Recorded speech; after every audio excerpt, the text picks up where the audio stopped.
9 വർഷമായിട്ട് കുട്ടികളുണ്ടായിരുന്നില്ല. അങ്ങനെ പിന്നെ തങ്ങളെ കുറിച്ച് അറിഞ്ഞ് ഒരു വലിയ രോഗം ഒരുപാട് ഇടങ്ങാറായിക്കണില്ലേ. നല്ല ചൊറിഞ്ഞ് പൊട്ടിയിരുന്നു, ഭയങ്കര വിഷമായിരുന്നു. അൽഹംദുലില്ലാ ഇപ്പൊ ചൊറിയില്ല. ഞാൻ കുഞ്ഞു പെങ്ങൾക്കല്ല കൊടുക്കാറൊക്കെ. അസ്സലാമു അലൈക്കും വറഹ്മത്തുള്ളാഹി വബറകാതുഹു. നൂർ ഹബീബ് ആറ്റുകോയത്തങ്ങളെ കുറിച്ച് ഒരുപാട് വിവാദങ്ങൾ ഇവിടെ അലയടിച്ചു നിന്നിട്ടും അദ്ദേഹം തലയുയർത്തി നിൽക്കുന്നുണ്ടെങ്കിൽ അതിൽ എന്തൊക്കെയോ ഒരു സത്യങ്ങളുണ്ടെന്ന് നമ്മൾ മനസ്സിലാക്കുന്നു. പക്ഷേ അദ്ദേഹത്തെ അടുത്ത് വരുന്ന ഒരുപാട് ആളുകൾ ഇവിടെ വന്നിട്ടുണ്ട്. അദ്ദേഹത്തിൽ നിന്നും ഒരുപാട് അനുഭവങ്ങൾ ഉണ്ടായിട്ടുണ്ട്. ആ അനുഭവങ്ങൾ നിങ്ങളുമായി പങ്കുവെക്കണമെന്ന് അവരിങ്ങോട്ട് പറയുകയാണ്. ഇവർക്കുണ്ടായ അനുഭവങ്ങൾ എന്താണ് ഇവർ പറയുന്നതിൽ എന്തെങ്കിലും സത്യമുണ്ടോ? അപ്പോൾ വീഡിയോ ആരും സ്കിപ്പ് ചെയ്യണ്ട. ഇവരെന്താണ് പറയുന്നത് നമുക്ക് നോക്കാം. നൂർ ഹബീബ് ആറ്റുകോയത്തങ്ങൾ ഇവിടെ ഇത്രയും വിവാദങ്ങളുണ്ടായി. ഒരുപാട് വിവാദങ്ങളെല്ലാം വന്ന് പല യൂട്യൂബേഴ്സ് എല്ലാം വളഞ്ഞിട്ട് ആക്രമിച്ച്. പക്ഷേ ഇതാ ഇപ്പോഴും ഞാൻ എന്നുള്ള നിലയിൽ നിൽക്കുന്നുണ്ടെങ്കിൽ അതിലുള്ള അർത്ഥം എന്താണ് ഇദ്ദേഹത്തിൻ്റെ സാന്നിധ്യമെന്ന് ഇവർക്കെല്ലാം നിങ്ങളോട് തുറന്ന് പറയാനുണ്ട്. എന്താണ് പറയാനുള്ളത് നമുക്കൊന്ന് പോയി നോക്കാം. ഈ ചാനൽ ആദ്യമായിട്ട് കാണുന്നവർക്ക് ഒന്ന് സബ്സ്ക്രൈബ് ചെയ്യുക, ഇഷ്ടപ്പെട്ട ലൈക്ക് ചെയ്യുക, ഷെയർ ചെയ്യുക, അഭിപ്രായങ്ങളെല്ലാം കമൻറ്റിലൂടെ അറിയിക്കുക. അപ്പോൾ നമുക്ക് വീഡിയോയിലേക്ക് പോവാം. നിങ്ങളെ സ്ഥലം എവിടെയെന്ന് പറഞ്ഞേ? ഞാൻ തിരൂര് തെയ്യാല പുലിപ്പറമ്പ് ഭാഗത്താണല്ലേ? നിങ്ങൾ തങ്ങളുപ്പാന്റെ നൂർ ഹബീബ് തങ്ങളുടെ അടുത്ത് വരാനുള്ള ഒരു കാരണം എന്താണ്? നിങ്ങളുടെ അനുഭവം? 9 വർഷമായിട്ട് കുട്ടികളുണ്ടായിരുന്നില്ല. അങ്ങനെ പിന്നെ തങ്ങളെ കുറിച്ച് അറിഞ്ഞ് അപ്പോൾ ഒന്ന് പോയി, നോമ്പിനാണ് പോയത്.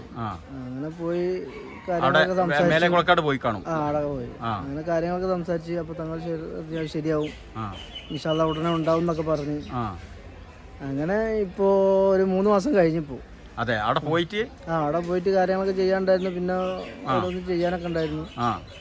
അങ്ങനെ ചെയ്തുകൊണ്ടിരിക്കുന്ന ഇടയിലാണ് പിന്നെ പറഞ്ഞ വാക്കാണ് മെയിൻ ആയിട്ടില്ലേ ശരിയായിക്കൊള്ളുന്ന ഒരു വാക്ക് പറഞ്ഞു. അത് പറഞ്ഞു. അതെ. അപ്പൊ ഏതായാലും അൽഹംദുലില്ലാ റാഹത്താണ്, സന്തോഷം. 3 മാസത്തിനയച്ച് ഭാര്യ ഗർഭിണിയായി റാഹത്താണ് അല്ലേ? അപ്പൊ തങ്ങളുപ്പാന് ഒരു വലിയൊരു നാക്കിന്റെ അസറ് തന്നെ വലിയൊരു സംഭവം തന്നെയാണ് അല്ലേ? ഏതായാലും ഹൈറാകട്ടെ. ഇനി നല്ലൊരു കുഞ്ഞെന്നെ ഉണ്ടായിട്ട് നല്ല ഹൈറായ റാഹത്തായ ഇതാവട്ടെ എന്ന് പ്രാർത്ഥിക്കുന്നു. ഓക്കെ, ശരി. അതിമനോഹരമായ ഒരു മോതിരാണ്. ഇപ്പൊ സ്വർണ്ണത്തിനൊക്കെ ഭയങ്കര വില അല്ലേ? അള്ളാഹു ബർക്കത്ത് ചെയ്യട്ടെ. തലമുടെ കുട്ടിയുടെ പേരെവിടെ? കുറ്റിപ്പുറ. ഇത് ആർക്കുള്ള സ്വർണ്ണം? എന്തിനാ വിഷമം? നല്ല ചൊറി ഉണ്ടായിരുന്നോ? അല്ലേ? ഡോക്ടർമാരെ കാണിച്ചു, ഒന്നും മാറിയില്ല. അങ്ങനെ തലപ്പാപ്പത്ത് വന്നില്ല. തലപ്പം എന്തായിരുന്നു? മാറുന്നു പറഞ്ഞു. എത്ര വർഷം ചൊറി ഉണ്ടായിട്ട്? 1.5 വർഷമായി. മാറിയില്ലേ? അർച്ചോനെ ഇനി ആ ചൊറി അപ്പൊ കൊടുക്കാതെക്കട്ടെ. ചൊറി വലിയ രോഗം ഒരുപാട് ഇടങ്ങാറായിക്കണില്ലേ.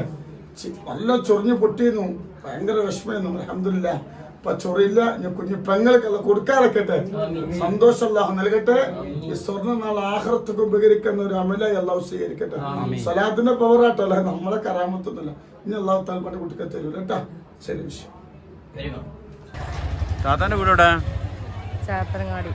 അപ്പൊ നൂർ ഹബീബ് തങ്ങളുടെ അടുത്ത് വരാണ്ടായ ഒരു കാരണം എന്റെ മോൾക്ക് പ്ലേറ്റ്ലേറ്റ് കൗണ്ട് കുറയാണ്. അതെ. അപ്പൊ അത് 1 മാസമായ ഗർഭിണിയാണ്.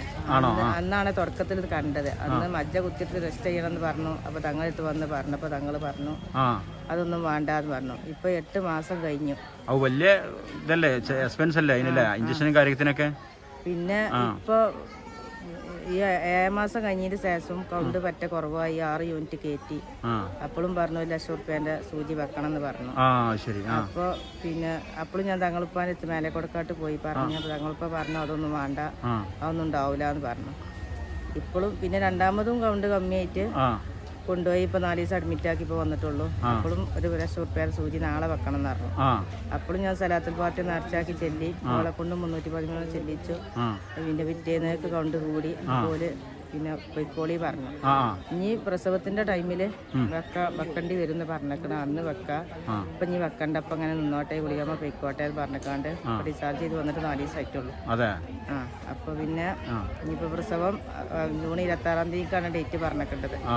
അപ്പൊ ഇനി അതുവരെ ഒന്നുമില്ലാതെ തങ്ങളുപ്പാന്റെ ആ ഒരു നാവിന്റെ അസറ് കൊണ്ട് ആ ഒരു ധൈര്യത്തിലാണ് ഞങ്ങൾ നിൽക്കേണ്ടത്.